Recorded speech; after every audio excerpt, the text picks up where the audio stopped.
Hi friends, ನಿಮಗೂ ಕೂಡ ದಿನಾಲೂ ಮನೆಯಲ್ಲಿ ಇಡ್ಲಿ, ಉಪ್ಪಿಟ್ಟು, ಅವಲಕ್ಕಿ, ದೋಸೆ ಈ ರೀತಿ ತಿಂದು ಬೋರ್ ಆಗಿದ್ದರೆ ಖಂಡಿತ ಒಂದ್ಸಲ ಈ ರೆಸಿಪಿನ ಟ್ರೈ ಮಾಡಿ. ತುಂಬಾ ಡಿಫ್ರೆಂಟ್ ಆಗಿರುತ್ತೆ. ಹಾಗೆ ಮನೆ ಮಂದಿ ಕೂಡ ಎಲ್ಲರೂ ಇಷ್ಟಪಟ್ಟು ತಿಂತಾರೆ. ಬರೀ 1 ಕಪ್ ರವೆಯಲ್ಲಿ ಟೇಸ್ಟಿಯಾಗಿರುವಂಥ ಬ್ರೇಕ್ಫಾಸ್ಟು ರೆಡಿ ಆಗುತ್ತೆ. ಬನ್ನಿ ಹಾಗಿದ್ರೆ ಯಾವ ರೀತಿ ಮಾಡೋದು ಅಂತ ಹೇಳಿ ನೋಡೋಣ. ಮೊದಲಿಗೆ ಇಲ್ಲಿ ರವೆ ಡೋಕ್ಳೆ ಮಾಡಲಿಕ್ಕೆ ನಾನಿಲ್ಲಿ ಒಂದು ಅರ್ಧ ಕಪ್ ಆಗುವಷ್ಟು ಮೊಸರನ್ನ ತೊಗೊಂಡಿದ್ದೀನಿ. ಇದಕ್ಕೆ ಅರ್ಧ ಕಪ್ ಆಗುವಷ್ಟು ನೀರನ್ನ ಹಾಕ್ಕೊಳ್ತಾ ಇದ್ದೀನಿ. ಅರ್ಧ ಕಪ್ಪು ಮೊಸರು, ಅರ್ಧ ಕಪ್ ಆಗುವಷ್ಟು ನೀರನ್ನ ತೊಗೊಂಡಿದ್ದೀನಿ. ನೀವು ಮೊಸರು ಇಲ್ಲ ಅಂದರೆ ಮಜ್ಜಿಗೆ ಕೂಡ ತೊಗೊಳ್ಬೋದು. ಇದಕ್ಕೆ ರುಚಿಗೆ ತಕ್ಕಷ್ಟು ಉಪ್ಪನ್ನ ಹಾಕ್ಕೊಳ್ತಾ ಇದ್ದೀನಿ. ಇದನ್ನು ಒಂದು ಸಲ ಚೆನ್ನಾಗಿ ಬೀಟ್ ಮಾಡ್ಕೊಳ್ಳೋಣ. ಇಲ್ಲಿ ನಾನು ಮೊಸರು ಹಾಕಿರೋದ್ರಿಂದ ಸ್ವಲ್ಪ ಬೀಟ್ ಮಾಡ್ತಾ ಇದ್ದೀನಿ. ಇದಕ್ಕೆ ಇವಾಗ 1 ಕಪ್ ಆಗುವಷ್ಟು ನಾನು ಚಿರೋಟಿ ರವಾನ ಹಾಕ್ಕೊಳ್ತಾ ಇದ್ದೀನಿ. ನಿಮ್ಮ ಹತ್ರ ಚಿರೋಟಿ ರವೆ ಇಲ್ಲ ಅಂದರೆ ನಾರ್ಮಲಾಗಿ ನಾವು ಉಪ್ಪಿಟ್ಟಿಗೆಲ್ಲ ಯಾವ ರೀತಿ ರವಾನ ಯೂಸ್ ಮಾಡ್ತೀವಲ್ವ, ಅದನ್ನು ಮಿಕ್ಸಿಲಿ ಒಂದು 2 ಸೆಕೆಂಡು ರುಬ್ಕೊಂಡ್ಬಿಟ್ಟು ಹಾಕ್ಕೊಳ್ಬೋದು. ಅದು ಕೂಡ ನಿಮಗೆ ಸೇಮ್ ಚಿರೋಟಿ ರವೆ ಟೆಕ್ಸ್ಚರ್ ಇರುತ್ತಲ್ವ, ಅದೇ ರೀತಿಯಾಗಿ ಬರುತ್ತೆ. ಇವಾಗ ನೋಡಿ, ಇದನ್ನ ಚೆನ್ನಾಗಿ ಮಿಕ್ಸ್ ಮಾಡಿದ್ದೀನಿ. ಇದನ್ನು ಇವಾಗ ಒಂದು 10 ನಿಮಿಷ ಮುಚ್ಚಿ ಇಡ್ತಾ ಇದ್ದೀನಿ. ಈ ರವೆ ಡೋಕ್ಲಾ ಮಾಡಲಿಕ್ಕೆ ನಾನು ಇಲ್ಲೇ ಒಂದು 2 ಪ್ಲೇಟ್ ತೊಗೊಂಡಿದ್ದೀನಿ. ಇದಕ್ಕೆ ಎಣ್ಣೆ ಹಚ್ಕೊಂಡಿದ್ದೀನಿ. ನೀವು ಈ ರೀತಿ ಪ್ಲೇಟ್ನಾದರೂ ಯೂಸ್ ಮಾಡ್ಕೊಳ್ಬೋದು, ಇಲ್ಲ ಅಂದರೆ ಕೇಕ್ ಟಿನ್ ಇದ್ದರೆ ಅದನ್ನು ಯೂಸ್ ಮಾಡ್ಕೊಳ್ಬೋದು, ಅಥವಾ ಮನೆಯಲ್ಲಿ ಟಿಫಿನ್ ಬಾಕ್ಸ್ ಇರುತ್ತಲ್ವ ಅದನ್ನು ಕೂಡ ಯೂಸ್ ಮಾಡ್ಕೊಳ್ಬೋದು. ಇವಾಗ ನೋಡಿ, ಇದಕ್ಕೆ ನಾನು ಬ್ಯಾಟ್ರ್ 10 ನಿಮಿಷ ನೆನೆದಿದೆ. ಇದಕ್ಕೆ ನಾನು ಒಂದು 2 ಟೀ ಸ್ಪೂನ್ ಆಗುವಷ್ಟು ಎಣ್ಣೆ ಹಾಕ್ಕೊಂಡಿದ್ದೀನಿ. ಹಾಗೆ 1 ಟೀ ಸ್ಪೂನ್ ಆಗುವಷ್ಟು ತುರಿದಿರೋಂಥ ಶುಂಠಿ ಹಾಕ್ಕೊಂಡಿದ್ದೀನಿ. ಇದ್ರ ಜೊತೆಗೆ 1 ಸ್ಯಾಶೆಟ್ ಆಗುವಷ್ಟು ಈನೋ ಹಾಕ್ಕೊಳ್ತಾ ಇದ್ದೀನಿ, ಗ್ರೀನ್ ಕಲರ್ ಪ್ಯಾಕೆಟ್ದು. ನಿಮ್ಮ ಹತ್ರ ಈನೋ ಇಲ್ಲ ಅಂದರೆ 1 ಟೀ ಸ್ಪೂನ್ ಆಗುವಷ್ಟು ಅಡುಗೆ ಸೋಡಾನ ಹಾಕ್ಕೊಳ್ಬೋದು. ಇವಾಗ ಇದನ್ನು ಫಟ್ ಅಂತ ಹೇಳಿ ಮಿಕ್ಸ್ ಮಾಡಿಬಿಟ್ಟು ಬ್ಯಾಟರ್ನ ಪ್ಲೇಟಿಗೆ ಹಾಕ್ಕೊಳ್ಬೇಕಾಗತ್ತೆ. ಇವಾಗ ನೋಡಿ, ಬ್ಯಾಟರ್ನ ಹಾಕ್ಕೊಳ್ತಾ ಇದ್ದೀನಿ. ನೀವು ಬೇಕಿದ್ದರೆ ಇದಕ್ಕೆ ಹಸಿ ಶುಂಠಿ ಹಾಗೆ ಹಸಿಮೆಣ್ಸಿಕಾಯಿ ಕೂಡ ಹಾಕ್ಕೊಳ್ಬೋದು. ನಾನಿಲ್ಲಿ ಬರೀ ಶುಂಠಿ ಅಷ್ಟೇ ಹಾಕ್ಕೊಂಡಿದ್ದೀನಿ. ಇವಾಗ ಇದು ಪ್ಲೇಟಿಗೆ ಹಾಕಿದ ತಕ್ಷಣ ಸ್ವಲ್ಪ ಇವನ್ನಾಗಿ ಚೆನ್ನಾಗಿ ಸ್ಪ್ರೆಡ್ ಮಾಡ್ಕೊಳ್ಳಿ ಬ್ಯಾಟರ್ನ. ಹಾಗೆ ಇದ್ರ ಮೇಲೆ ನಾನು ಸ್ವಲ್ಪ ಚಿಲ್ಲಿ ಪೌಡ್ರ್ ಹಾಕ್ಕೊಳ್ತಾ ಇದ್ದೀನಿ. ಇದು ಆಪ್ಷನಲ್ಲು, ನೋಡೋಕ್ಕೆ ಚೆನ್ನಾಗಿರುತ್ತೆ ಅಂತ ಹಾಕ್ಕೊಳ್ತಾ ಇದ್ದೀನಿ. ನೀವು ಬೇಡ ಅಂದರೆ ಸ್ಕಿಪ್ ಕೂಡ ಮಾಡ್ಕೊಳ್ಬೋದು. ಇಲ್ಲಿ ನಾನು ಕಡಾಯಿನಲ್ಲಿ ಇದನ್ನು ಸ್ಟೀಮ್ ಮಾಡ್ಕೊಳ್ತಾ ಇದ್ದೀನಿ ಡೋಕ್ಲಾನ. ನೀವು ಬೇಕಿದ್ದರೆ ಇಡ್ಲಿ ಪಾತ್ರೆ ಇರುತ್ತಲ್ವ ಅದರಲ್ಲೂ ಕೂಡ ಇಟ್ಕೊಂಡು ಮಾಡ್ಕೊಳ್ಬೋದು. ಕಡಾಯಿನಲ್ಲಿ ಸ್ವಲ್ಪ ನೀರು ಹಾಕಿಬಿಟ್ಟು ಅದರಲ್ಲಿ ಒಂದು ಸ್ಟ್ಯಾಂಡ್ನ ಇಟ್ಕೊಂಡು ಇದನ್ನು ಸ್ಟೀಮ್ ಮಾಡ್ಕೊಳ್ತೀನಿ.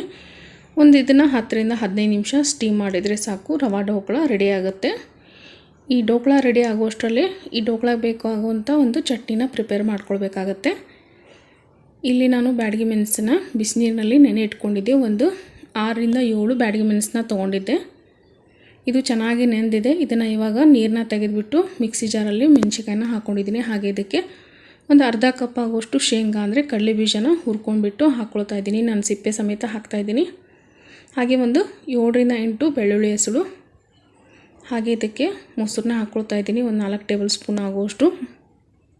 ಇವಾಗ ಇದಕ್ಕೆ ರುಚಿಗೆ ತಕ್ಕಷ್ಟು ಉಪ್ಪನ್ನ ಸೇರಿಸ್ಕೊಳ್ತಾ ಇದ್ದೀನಿ. ಹಾಗೆ ಒಂದು 2 ಚಿಟಿಕೆ ಆಗುವಷ್ಟು ಹಿಂಗೆ ಹಾಕ್ಕೊಳ್ತಾ ಇದ್ದೀನಿ. ಒಂದು ಅರ್ಧ ಟೀ ಸ್ಪೂನ್ ಆಗುವಷ್ಟು ಸಕ್ಕರೆನ ಹಾಕ್ಕೊಂಡು ಇದನ್ನು ರುಬ್ಕೊಳ್ಬೇಕಾಗತ್ತೆ. ಇದಕ್ಕೆ ನಾನು 1 ಕಪ್ ಆಗುವಷ್ಟು ನೀರನ್ನ ಸೇರಿಸ್ಬಿಟ್ಟು ನುಣ್ಣಗೆ ರುಬ್ಕೊಳ್ಬೇಕಾಗತ್ತೆ. ನೋಡಿ, ಈ ರೀತಿ ಕಾಣ್ತಾ ಇದೆ ಅಲ್ವಾ ವಿಡಿಯೋದಲ್ಲಿ, ಈ ರೀತಿ ನುಣ್ಣಗೆ ರುಬ್ಕೊಂಡ್ರೆ ಈ ಡೋಕ್ಲಾಗೆ ಸೂಪರಾಗಿರುತ್ತೆ ಚಟ್ನಿ. ತರಿ ಎಲ್ಲ ರುಬ್ಲಿಕ್ಕೆ ಹೋಗಬೇಡಿ, ಅಷ್ಟು ಟೇಸ್ಟಿಯಾಗಿರಲ್ಲ. ಬಾಕಿ ಎಲ್ಲ ದೋಸೆ, ಇಡ್ಲಿ, ಪಡ್ಡುಗೆಲ್ಲ ನಾವು ತರಿಯಾಗಿ ರುಬ್ಕೊಂಡ್ರೆ ಟೇಸ್ಟಿಯಾಗಿರುತ್ತೆ. ಆದರೆ ಈ ರವಾ ಡೋಕ್ಲಾಗೆ ಈ ರೀತಿ ಮಾಡಿಕೊಂಡ್ರೆ ಚಟ್ನಿ ಸೂಪರಾಗಿರುತ್ತೆ. ನಾನಿಲ್ಲಿ ಒಗ್ಗರಣೆ ಎಲ್ಲ ಹಾಕ್ತಾಯಿಲ್ಲ, ನೀವು ಬೇಕಿದ್ದರೆ ಒಗ್ಗರಣೆನ ಹಾಕ್ಕೊಳ್ಬೋದು. ಇವಾಗ ನೋಡಿ, ಇಲ್ಲಿ ಒಂದು 10ರಿಂದ 15 ನಿಮಿಷ ಆಗಿದೆ. ಇವಾಗ ಇಲ್ಲಿ ಒಂದು ಚಾಕುನ ತೊಗೊಂಡ್ಬಿಟ್ಟು ಈ ರೀತಿ ಚುಚ್ಚಿಬಿಟ್ಟು ನೋಡಿ, ಹಿಟ್ಟೇನಾದರೂ ಚಾಕು ಕಾಣ್ತಾ ಇದ್ದರೆ ಇನ್ನೂ ಒಂದು 2 ನಿಮಿಷ ಇಟ್ಕೊಳ್ಬೋದು. ಇಲ್ಲಿ ಚಾಕು ಎಲ್ಲ ಕ್ಲಿಯರ್ ಆಗಿದೆ. ಸೊ ಗ್ಯಾಸ್ನ ಆಫ್ ಮಾಡಿಬಿಟ್ಟು ಪ್ಲೇಟ್ನ ತೆಗೆದು ಸ್ವಲ್ಪ ತಣ್ಣಗಾಗಲಿಕ್ಕೆ ಬಿಡ್ತಾಯಿದ್ದೀನಿ. ಇದು ತಣ್ಣಗಾಗುವಷ್ಟರಲ್ಲಿ ಇದಕ್ಕೆ ಒಂದು ಒಗ್ಗರಣೆ ಮಾಡ್ಕೊಳ್ತಾ ಇದ್ದೀನಿ. ಒಂದು ಚಿಕ್ಕ ಕಡಾಯಿ ಇಟ್ಕೊಂಡಿದ್ದೀನಿ. ಒಂದು 2-3 ಟೇಬಲ್ ಸ್ಪೂನ್ ಆಗುವಷ್ಟು ಎಣ್ಣೆ ಹಾಕಿದ್ದೀನಿ. ಎಣ್ಣೆ ಕಾದ್ಮೇಲೆ ಒಂದು 1/4 ಟೀ ಸ್ಪೂನ್ ಆಗುವಷ್ಟು ಸಾಸಿವೆ ಹಾಗೆ ಜೀರಿಗೆನ ಹಾಕ್ಕೊಳ್ತಾ ಇದ್ದೀನಿ. ಸ್ವಲ್ಪ ಹಸಿಮೆಣ್ಸಿಕಾಯಿ 1-2 ಮಧ್ಯದಲ್ಲಿ ಕಟ್ ಮಾಡಿಬಿಟ್ಟು ಹಾಕ್ಕೊಂಡಿದ್ದೀನಿ. ಹಾಗೆ ಸ್ವಲ್ಪ ಕರಿಬೇವನ್ನ ಹಾಕ್ಕೊಂಡಿದ್ದೀನಿ.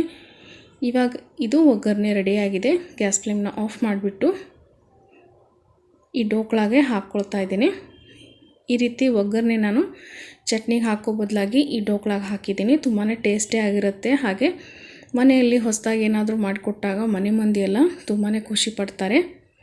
ನಾರ್ಮಲಾಗಿ ಇಡ್ಲಿ, ದೋಸೆ, ಪಡ್ಡು ಎಲ್ಲ ಮಾಡ್ಕೊಂಡಿರ್ತೀವಿ, ಆದರೆ ಈ ರೀತಿಯಾಗಿ ಮಾಡಿಕೊಂಡಾಗ ತುಂಬಾ ಟೇಸ್ಟಿಯಾಗಿ ಬರುತ್ತೆ. ಹಾಗೆ ಮನೆ ಮಂದಿಗೂ ಕೂಡ ಒಂದು ಹೊಸ ರುಚಿ ಅನಿಸುತ್ತೆ. ಇವಾಗ ನೋಡಿ, ನಾನು ಇದನ್ನು ಸ್ಲೈಸಸ್ ಆಗಿ ಕಟ್ ಮಾಡ್ಕೊಳ್ತಾ ಇದ್ದೀನಿ. ನಾನಿಲ್ಲಿ ಚಿಕ್ಕದು ಸ್ಕ್ವೇರ್ ಪೀಸ್ ಮಾಡ್ಕೊಳ್ತಾ ಇದ್ದೀನಿ. ನೀವು ಬೇಕಿದ್ದರೆ ದೊಡ್ಡದು 4 ಪೀಸು ಅಥವಾ ಒಂದು 6 ಪೀಸಾಗಿ ಕಟ್ ಕೂಡ ಮಾಡ್ಕೊಳ್ಬೋದು. ಇವಾಗ ನೋಡಿ ಎಷ್ಟು ಚೆನ್ನಾಗಿ ಢೋಕ್ಳ ಪ್ಲೇಟಿಂದ ಬರ್ತಾಯಿದೆ. ಸ್ವಲ್ಪ ಎಣ್ಣೆ ಹಚ್ಕೊಂಡ್ಬಿಟ್ಟು ಈ ರೀತಿ ಬ್ಯಾಟ್ರ್ ಹಾಕಿ ಮಾಡಿದಾಗ ತುಂಬ ಚೆನ್ನಾಗಿ ಬರುತ್ತೆ. ನೋಡ್ತಾ ಇರ್ಬೋದು ಎಷ್ಟು ಕ್ಯೂಟಾಗಿ ಕಾಣ್ತಾ ಇದೆ. ಹಾಗೆ ತಿನ್ನಲಿಕ್ಕೂ ಕೂಡ ತುಂಬಾ ಟೇಸ್ಟಿಯಾಗಿರುತ್ತೆ.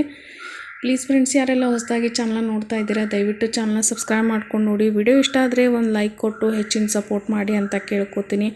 ಹಾಗೆ ನಮ್ಮ ಚಾನಲಲ್ಲಿ ಇದಕ್ಕಿಂತನೂ ಸೂಪರ್ ಆಗಿರೋಂಥ ವಿಡಿಯೋಗಳು ಇದೆ, ಒಂದ್ಸಲ ವಿಸಿಟ್ ಮಾಡಿ ಅಂತ ಕೇಳ್ಕೊತೀನಿ. ಈ ವಿಡಿಯೋ ಇಷ್ಟ ಆಗಿದ್ದರೆ ಒಂದು ಲೈಕ್ ಕೊಟ್ಟು ಹೆಚ್ಚಿನ ಸಪೋರ್ಟ್ ಮಾಡಿ.